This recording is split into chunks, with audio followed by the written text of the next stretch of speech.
पहले क्या था, टीवी को एज अ टीवी यूज़ होता था, अब टीवी को मल्टी फंक्शन कर दिए हैं। जैसे इसमें एप्लीकेशंस आ गई काफ़ी सारी, कुछ टीवी एंड्रॉयड भी बन रहे हैं। लाइक अ फ़ोन, आपने कोई भी एप्लीकेशन, कोई भी लाइव टीवी, कोई इनपुट की ज़रूरत नहीं है, बस सिर्फ उसको इंटरनेट दे दें और वो आपको ऑनलाइन आप कुछ भी देख सकते हैं। या गेमिंग्स हैं, जॉइंट स्टिक अटैच हो जाती है, कीबोर्ड लगा सकते हैं।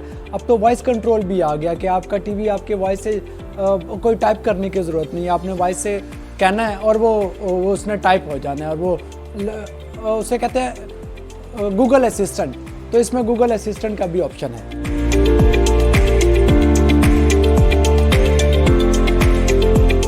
मेरा नाम जावेद है और मैं तकरीबन 15 साल से इस फील्ड में काम कर रहा हूँ, एलईडीज़ में और होम थिएटर में। इस वक्त तो एलईडीज़, यूएचडी, क्रिस्टल यूएचडी और क्यूलेड, क्वांटम डॉट, ये कुछ 3 तरह की टेक्नोलॉजी यूज़ हो रही है। बेसिक से स्टार्ट करते हैं। सबसे पहले एलईडी आएगा, एलईडी के बाद क्रिस्टल यूएचडी आएगा और क्रिस्टल यूएचडी होने के साथ वो स्मार्ट हो जाएगी, 4K रेजोल्यूशन हो जाएगी।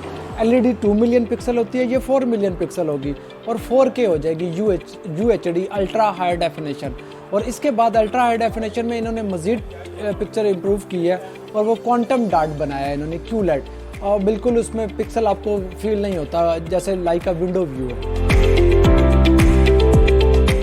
टेक्नोलॉजी तो इस वक्त क्यूलेड एंड है, लेकिन अब हम अगर अपने यूजेज को मद्देनज़र रखते हुए ना, एलईडी रनिंग में ज़्यादा है, क्योंकि 4K टेक्नोलॉजी तो आ गई, लेकिन पाकिस्तान में मीडिया हमारे पास अभी 4K नहीं है। इस वक्त नेटफ्लिक्स और यूट्यूब, ये 2 चीज़ें डिमांड होती है कि इसमें ये 2 चीज़ें हैं।